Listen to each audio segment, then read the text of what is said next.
So the next thing I want to talk about is preservation and accuracy. Preservation and accuracy of the Bible. Because you can be confident and believe that God has preserved his word accurately for us. And he's done that. He has preserved his Bible from the worst tyrants and persecutions in history. Because the Bible has always been hated, right? The enemy, the devil, has been against the Bible, God's word, from day one. Okay. And so throughout history, the enemy has incited these tyrants to try to stamp out the Bible and stamp out Christianity over and over and over again. To try to burn the Bibles, to try to arrest people or put people to death who were Christians or who owned Bibles. Okay, for 18 centuries, every engine of destruction that humans could bring to bear against a book have been brought against the Bible, and yet still the Bible remains. The Bible has a mightier hold on the world today than it ever has before, because God has divinely, miraculously preserved his word for us. You can believe that is the truth. So consider this. So in the New Testament, so let's just talk about the New Testament for a few minutes. We have multiple writers who are separately describing the life and the message of Jesus Christ. Okay, there is a lot of overlap in what they talk about, but they are not copying each other. So during this time, ancient writings, people couldn't go make copies. They couldn't go, to a copy machine or Kinko's and make copies, right? So they had scribes who hand copied everything. So we have multiple writers who are separately describing the life and message of Jesus Christ. They're not copies, okay, because there are lots of differences in their accounts, eyewitness accounts of the life of Jesus. So that's very important. And yet they are still very unified. So this fulfills the fact that we have multiple versions of this life of Jesus Christ by people who were actually there, eyewitness accounts. This fulfills one of the most important tests that contemporary historians apply when they are trying to prove and work out what actually happened in the past. Okay, and the test is this. Here's the question. Do we have more than one source testifying to the event? So in the case of Jesus, yes, we have between 5 and 7 sources that say roughly the same thing about Jesus Christ in the Bible. And so that puts the existence and the basic life story of Jesus Christ beyond reasonable doubt, okay, according to historical tests, okay, that are done that serious historians would consider, okay. It is beyond the life of Jesus. The story of Jesus is beyond reasonable doubt. Jesus Christ passes the test of just a verifiable history. We have more about Jesus Christ than we have about anybody else during that same time period. Okay? This is just incredible. So what about the rest of the Bible? That was the New Testament. So in ancient history, scholars are used to sources being written many, many decades after whatever it is, the event that they are describing. Okay? That's what's normal, right? Rarely, if ever, do we find the written sources were written at the same time or very close to the events that they are describing. Okay, so for example, let's talk about Alexander the Great, who lived between 356 and 323 BC. Okay, so the very first detailed biographical account of Alexander the Great, you've heard of him, right? But we don't have a detailed biographical account in writing until 120 years after he died. Okay, that's normal. Likewise, one of the most important emperors of Rome, Emperor Tiberius, who ruled when Jesus was alive. So we don't have any written account of his life until 80 years after his death. 80 years of his death. Now that's normal. That is normal. Most people couldn't read, they couldn't write back then. So important historical information came down through oral tradition. Okay, and it would take a long time for things to actually be written down. And so that's why this has happened. So, but the New Testament documents are significantly earlier, right? The gospel sources for the New Testament, okay, the original source is called Q, long story, but anyway, and the earliest letters of Paul, we have evidence that they were written from around the year 50 AD. 50 AD. Okay, so that's only 20 years after Jesus was here. Okay, after his death and then his resurrection and after he left. 20 years. Okay, that's really, really short. I mean, that's such an overlap of whoever was writing it, knowing people, probably knowing Jesus, knowing people who knew Jesus. That it's just incredible. Several more documents like the book of Mark, the letters of James, they come from around the 60s. Okay, so those were written just 30 or so years after Jesus. Okay, the latest New Testament, that was the document that was written, the last New Testament document that was written, okay, was the book of John. Most scholars believe this. And that was probably written around the year 90, okay, which is still just 60 years after Jesus left. And it was written by somebody who was an eyewitness and friend of Jesus. And so that means that the latest New Testament record that we have for Jesus, okay, which is the book of John, written 60 years after Jesus was here, it is still earlier than the best record we have for Emperor Tiberius, who lived at the same time. Does that make sense? So because we don't have anything written about him until 80 years after he died.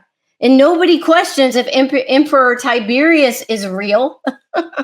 So we have so much evidence about the life of Christ. And so many people assume that the New Testament, that there must be mistakes, that it has not been reliably passed down from century to century, right? Because remember, things were copied by scribes back then, translated from different languages, from a dead language to another dead language. And so eventually it ended up as the Bible that we have today. And a lot of people question if it is accurate. And they assume there must be a lot of mistakes and that the Bible we have today does not accurately reflect what the original writers actually wrote. But we do know that the New Testament is very, very accurate. Okay, and here's how we know this. Here's how it works. So the more manuscript copies of an ancient text that we have, the better we are able to determine what the original writers actually wrote. Okay, so in none of these cases do we have the actual original, letters that and pieces of papyrus that that Paul was writing on or whoever. We don't ever have the originals, but we have copies of the originals. So when we have a lot of copies, then it's a lot easier for us to determine what the original said. Okay, if we only have a few copies, like 2 or 3, and they are different from each other, because there will be mistakes sometimes, because these scribes were human. Sometimes they would make mistakes. And so if you only have a few copies and they're different from each other, then you don't have any way to know what the actual original text said. Does that make sense? So the more you have, the easier it is, the more confident you can be of what the original writers actually said. So how does the New Testament stack up in this area? The New Testament is better than any other ancient writing by far. Okay, and I'm going to give you a comparison. So this is the most fair, the most fair comparison that we could do, and that is to compare the New Testament with the Aeneid. Okay, do you know that? Let me pull this up here. Okay, so the Aeneid. Did any of you read this when you were in school by Virgil? I've read parts of it. Okay, so this was written in between 29 and 19 BC, so about 20 years before Jesus. Okay, and it is a poem. It is the most celebrated epic poem of Roman history. Okay, and it was written by Virgil. And it's about the same length as the 4 Gospels in the New Testament combined. So the Aeneid, was so popular that it was copied over and over and over again, just like the New Testament, okay? And it is now considered to be the best preserved Latin text that we have from ancient times, okay? So here's what we have. Here are the copies that have come down to us through the ancient times, okay? We have 3 complete or near complete copies, okay? We have 7 partial manuscripts. Okay, so a partial manuscript could include 50 or more pages of writing. Okay, and we have 20 papyrus fragments. So a papyrus fragment might just be a page or 2. So this is what we have that has come down to us of the Aeneid by Virgil. Okay, and this is considered to be the best preserved Latin text that we have from all of the ancient times. Okay. How does the New Testament of the Bible compare? So let me show you. Okay, so for the Aeneid, we had 3 complete or near complete copies. We have 4 complete or near complete copies of the New Testament. For the Aeneid, we had 7 partial manuscripts. We have 340 partial manuscripts of the New Testament. we had 20 papyrus fragments of the Aeneid. How many did we have of the New Testament? We have thousands of papyrus fragments. So do you see the difference here? If the Aeneid is considered to be the best preserved Latin text that we have from the ancient times, how much better preserved is the New Testament? There's no comparison. There's no comparison. The overwhelming number of copies and fragments and partial manuscripts that we have of the New Testament allows us to be very, very confident of what the original writers actually said, okay, than any other ancient manuscript in the whole world, okay? So when you are reading the New Testament, when you are reading the Bible, you can be very, very confident that what you are reading is the actual words that the original writers wrote, that were breathed to them by the Spirit of God, okay? This is so amazing. Okay, let's talk about the Dead Sea Scrolls. You've heard about the Dead Sea Scrolls, right? The Dead Sea Scrolls. But do you know the story of the Dead Sea Scrolls? So I will tell you the story. So in 1947, a 12-year-old Arab boy whose name was Muhammad Adib, he made one of the greatest archaeological discoveries of all time. Okay, so he was looking for his little lost goat, and I love goat stories because I have goats and we love our goats. And so he was in Qumran, which is near the Dead Sea, and he was looking for his little lost goat. And he threw a stone into a cave, and he heard the sound of shattering pottery. So let me show you a picture of where he was. Okay, so this is the area where he was in Qumran. Okay. Look at that. So you see all the caves? Look at that. Down there, there's a bunch, but look at all the caves up there. I mean, it's just, there's caves everywhere. Okay, so this is where this boy was looking for his little lost goat. And so he threw a stone into a cave, and he heard the sound of shattering pottery. So he entered the cave, and he found a collection of large clay jars that contained carefully wrapped leather manuscripts. And what this little 12-year-old boy found in 1947 was an ancient collection of handwritten copies of the Old Testament that dated as far back as the 3rd century BC. And this is incredible, incredible. And archaeologists spent years searching through all of these caves in this entire area. And by the time they were done, they had found some 220 copies of Old Testament books that had been found. So we've been talking about how accurate the New Testament is. This is one of the ways that we know how accurate the Old Testament we have is, because of this incredible find. 220 copies of the Old Testament books had been found in this area. They included 19 copies of the book of Isaiah, 25 copies of Deuteronomy, 30 copies of the Psalms. In fact, the only book from the Old Testament that was not found was the book of Esther.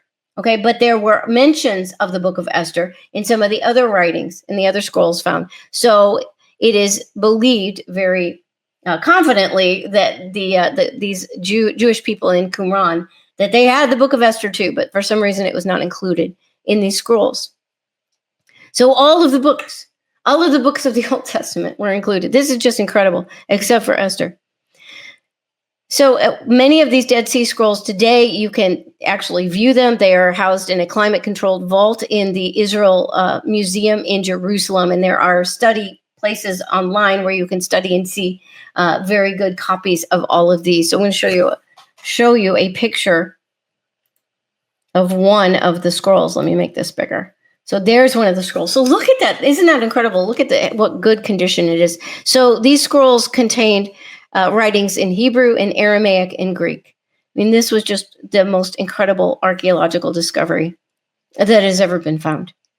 And because of the Dead Sea Scrolls and thousands of other manuscripts, we have many other manuscripts that date back to the time of the early church, biblical scholars, translators, textual experts, we have been able to recover with very high certainty the text of the Bible that Jesus knew. The text of the Bible that Jesus read and he learned as he was growing up. The text of the Bible that Jesus quoted. We know, we can be very, very confident that we know what those Bibles said. They're very accurate. The Bible that we have today is incredibly accurate. And this is just simply amazing. Amazing stuff. You know, the Bible has more proof by far than any other ancient text. Any other ancient text. And when you read it today, you can be confident that it has been accurately preserved. Okay, and we have all of this support for what the Bible says, and yet so many people, because they don't know, because they don't study this, so many people diss the Bible and say, oh, it's just a bunch of stories, but we have so much proof, more than any other ancient text in all of history,